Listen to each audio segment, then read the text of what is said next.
मुखीचा निबंध लिहिला अशा ताराबाई शिंदे यांची प्रतिमा आणि सन्मानपत्र या ठिकाणी देत आहोत। तसेच स्वराज्य जननी राजमाता माँ जिजाऊ साहेबांची प्रतिमा देखील या ठिकाणी आपण भेट देत आहोत। हा मातृतीर्थ बुलढाणा जिल्ह्यामध्ये अनेक कामे होत असतात। मनापासून धन्यवाद ताई। यानंतर माननीय श्री अमोल गायकवाड सर, अप्पर जिल्हा पोलीस अधीक्षक बुलढाणा यांचे स्वागत करण्याची विनंती मी गणेश निकम दादा सदस्य तसेच पत्रकार सुरेखाताई सावळे व प्रज्ञाताई लांजेवार या दोघींना मी विनंती करते। माननीय श्री अमोल गायकवाड सर, अप्पर जिल्हा पोलीस अधीक्षक बुलढाणा यांचे स्वागत करावे।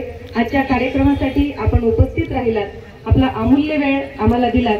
खरं तर सणासुदीचे दिवस आहेत, त्यांच्या ड्युट्याही भरपूर असतात, पण एका सामाजिक कार्यासाठी आपण उपस्थित झालात त्याबद्दल मानस फाउंडेशन तर्फे आपले मनापासून स्वागत आहे। किट द्यायची आहे। या नवरात्र उत्सवासाठी संपूर्ण शिवशाही परिवार एकट्याने कोणतेही काम होत नाही, मिसळून या ठिकाणी काम करणं गरजेचं आहे। फळ मिळतं हे आपल्या सगळ्यांच्या समोर आहे।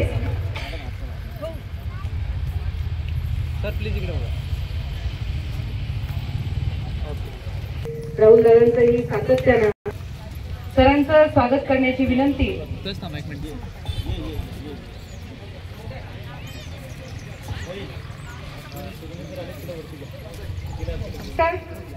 अश्विनी पुनश्च एकदा शब्द सुमनांनी हार्दिक से दुःख ओले झेलताना या अनाथांच्या उशाला दीप लावू झोपताना कोणती ना जात मुची कोणता ना धर्म ज्यांना दुःख भिजले दोन अश्रू मानसाचे मानसांना दुःख भिजले दोन अश्रू मानसाचे मानसांना। एकमेकाचं दुःख जाणून घेणं हा सगळ्यात मोठं व्रत आहे, सेवा आहे, असे मानस फाउंडेशनचे अध्यक्ष आदरणीय DS लहाने सर यांना भेटण्यासाठी त्यांचे आहेत श्री संजय अंभोरे आणि श्री गजानन तायडे। मी त्यांना विनंती करते की आपण सरांना देखील विनंती करते की हा सत्कार आपण स्वीकारायचा आहे। अशा आमच्या विधवा व एकल ज्या भगिनी आहेत त्या कुणी सरांना बाप म्हणतं, कुणी मोठा भाऊ म्हणतं, सारखे म्हणतं, कुणी काकासारखे म्हणतं आणि कुणी म्हणतं की वडिलांसारखे मोठ्या भावासारखे पाठीमागे उभे राहिले। अशा प्रातिनिधिक स्वरूपात आमच्या विधवा व एकल भगिनी प्रतिभाताई भुतेकर आणि इतर 2-3 भगिनी ज्या आहेत त्या प्रातिनिधिक स्वरूपात सरांचा या ठिकाणी सत्कार करणार आहे। सर एकच त्याचं काम आहे। जोरदार टाळ्यांनी स्वागत करूया आदरणीय लहाने सरांचं। ताई मनापासून विनंती करते माननीय प्राध्यापक DS लहाने सरांना, तर प्रास्ताविकामधून पवारताई यांचा सत्कार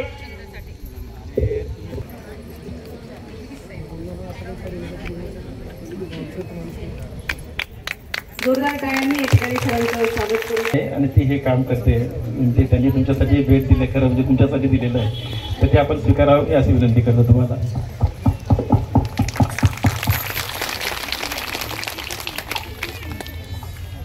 अश्विनी आलेली आहे आज सगळ्या तिच्या संसारातून हे करून। ही अश्विनी आमच्या मानस फाउंडेशन मध्ये काम करत होते आणि ती आता ती सिंगल होती, तिला डबल केलंय आणि ती जळगाववरून आली आहे। तिला मी विनंती करतो की तिथे स्टेजवर यावं। आजच्या आई चेहरा वसंतरावजी चिंचोले साहेब की ज्यांचं आम्हाला सातत्यानं मार्गदर्शन भेटतं, तर कानोपटण्याचं काम बी होतं ते आमचे आदरणीय पिताश्री आदरणीय वसंतरावजी चिंचोले साहेब, ज्यांनी अगदी आमच्या विनंतीला मान देऊन पुण्यावरून या ठिकाणी आल्या। ते आमच्या पुण्याच्या पोलीस कमिशनर श्वेताताई केळकर मॅडम या ठिकाणी आपल्या बुलढाण्याचे ॲडिशनल SP साहेब आदरणीय गायकवाड साहेब ते सुद्धा या ठिकाणी आले। मला DS लहाने यांच्या संकल्पनेतून दरवर्षी विधवा विवाह सोहळा गत 5 दशकापासून चालू आहे। या सगळ्या भगिनी रक्षाबंधनसाठी आज सुद्धा 5 जोडपे आणि यावर्षी नेमकं होणार आहेत।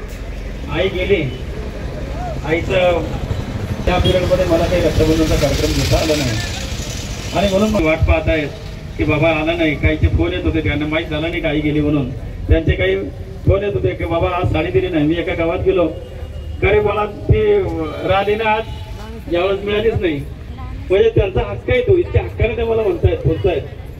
आणि म्हणून मग हा नवरात्रीमध्ये आपण हा कार्यक्रम घ्यावा. मग नवरात्रीमध्येच का घ्यावा याचं सुद्धा राहुलला आम्ही चर्चा केली की माझ्या या माता भगिनींना अनेक या समाजानं उपेक्षित केलेलं आहे. या समाजानं त्यांना दुर्लक्षित ठेवलेलं आहे. जर काही धार्मिक कार्य असेल, काही पूजा अर्चा करायचं काम असेल किंवा शुभ कार्य असेल, लग्नाचं काम असेल, तर आमच्या या माता भगिनींना मान सन्मान मिळत नाही आणि बाकीच्यांना मिळतो. काय तर तू विधवा आहे, तू हे करायचं नाही, तू ते करायचं नाही, असं सगळं होतं. पण देवी बसवायची आणि देवीची आरती आपल्या सगळ्या विधवा भगिनीच्या हस्ते करायची, सगळ्या विधवा मातेच्या हस्ते करायची. आता हे करण्यामागे उद्देश काय? हा करण्यामागचा उद्देश हा आहे की मला तुमच्यामध्ये ते बळ आणून द्यायचं आहे, तुमच्यामध्ये ती शक्ती आणून द्यायची आहे की मी विधवा झाले म्हणून काय झाला, मी सगळं करेल, कोणाची काय हिंमत आहे मला नाही म्हणायची. हे बळ तुमच्यामध्ये आलं पाहिजे. यासाठी खऱ्या अर्थानं नवरात्रीमध्ये हा कार्यक्रम घेतला आणि मुद्दाम तेच बळ देण्यासाठी मी मॅडमला तुमच्याकडे बोलवलंय. काही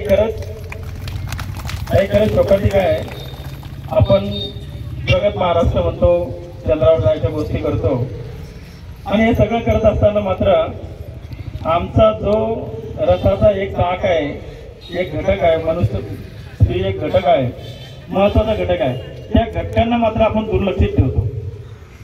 म्हणजे मला तर असं आठवतं, आता तुम्ही सगळे मला सांगा, जेव्हा तुमचं लग्न झालं होतं तेव्हा तुमच्या घरचे काय म्हणत होते की आमच्या घरामध्ये लक्ष्मी आली, घरामध्ये लक्ष्मी आली म्हणून तुमचं स्वागत त्यांनी केलं होतं. आणि मग ही लक्ष्मी जेव्हा घरात येते ती लक्ष्मी असते आणि ही लक्ष्मी म्हणजे मी तर तुम्हाला खरंच सांगतो, माझा जितका जीव माझ्या बायकोत नसेल त्याच्यापेक्षा जास्त जीव तिचा माझ्यात आहे. नक्की आहे, मान्य करावं लागेल. ती रागवत पण असेल पण जीव मात्र तिचा जास्त माझ्यापेक्षा तिचा जास्त आहे. आणि कोणतीच महिला जेव्हा लग्न होते तेव्हा कोणतीच महिला हा विचार करत नाही की माझा घटस्फोट व्हावा किंवा माझा पती माझ्या अगोदर जावा. उलट ह्या सगळ्या महिला ज्या आहेत, त्या सगळ्या महिला ज्या आहेत त्या भगवंताकडे प्रार्थना करत असतात की माझ्यापेक्षा माझ्या नवऱ्याला चांगलं आयुष्य मिळालं पाहिजे, त्याचं चांगलं झालं पाहिजे, माझं काही हो, असा विचार सगळ्या जणी करतात की नाही सांगा, बरोबर आहे ना? मग ह्या असा विचार करणाऱ्या महिला, ह्या देवी असणाऱ्या महिला, ह्या पवित्र असणाऱ्या महिला जेव्हा एखाद्या कारणानं, कारण जन्म आणि मृत्यू हे काही तुमच्या आमच्या हातात नाहीये, तो मी भाषण करतो इथे तिकडे बाहेर जाईल की नाही सांगता येत नाही, तुम्ही इथे आलात काय होईल काय सांगता येत नाही, त्याचे ते भगवंतावर अवलंबून आहे.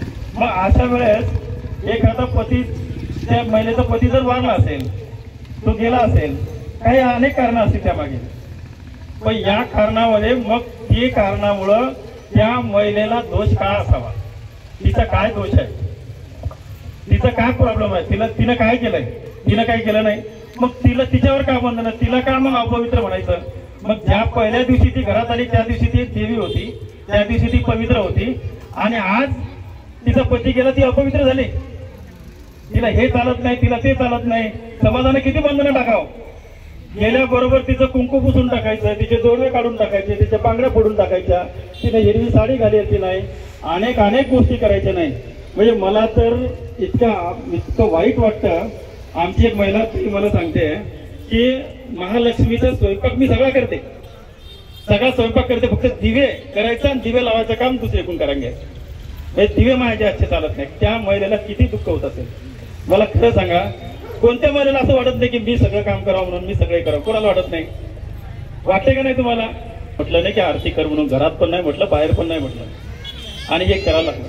लग्नाला जातात काही मला सांगा, त्या मुलांमध्ये जीव कोणाचा जास्त असेल? आईचं जास्त आहे का काकूचं जास्त आहे? आईचं जास्त आहे ना. मग त्या मुलीचं कन्यादान करायचं तर मग आई चालत नाही, भाड्यानं घ्या, दुसरी काकू आणा, दुसरी कोणी आणा, ती चालते. काहून तर ही विधवा आहे, हे कोणत्या देवाला शिकवलं? बरं, मी त्याचा विचार केला की कुठे सापडते आपल्याला, एखाद्या पोथी पुराणात सापडते का, एखाद्या वेदात सापडते का, कुठे काही सापडतं का, याचा पण अभ्यास केला मी, पण मला कुठेच तसं दिसलं नाही. उलट तर मला असं दिसलं, चक्रधर स्वामीने 800 वर्षापूर्वी विधवा महिलांचा सन्मान केला, त्यांना सोबत घेतला, त्यांनी सांगितलं की विधवा आणि सद्वा हे एकच आहेत, त्या आहेत. तुकाराम महाराजांनी असेल, सगळ्या साधू संतांनी, एकाही साधू संतांनी असा विचार केला नाही की ह्या महिला या उपेक्षित ठेवाव्यात असं बिलकुल नाही, हा विचार त्यांनी केलाय. आणि सगळ्यात महत्वाचं उदाहरण आपण संत गजानन महाराजाचे बघता आहोत. संत गजानन महाराजांनी सुद्धा विधवा महिलेचं लग्न लावून देण्याची त्यांच्या याच्यामध्ये आख्यायिका आहे. आणि ज्यांचे लेखी आहेत ते म्हणजे राष्ट्रमाता जिजाऊ मा साहेब.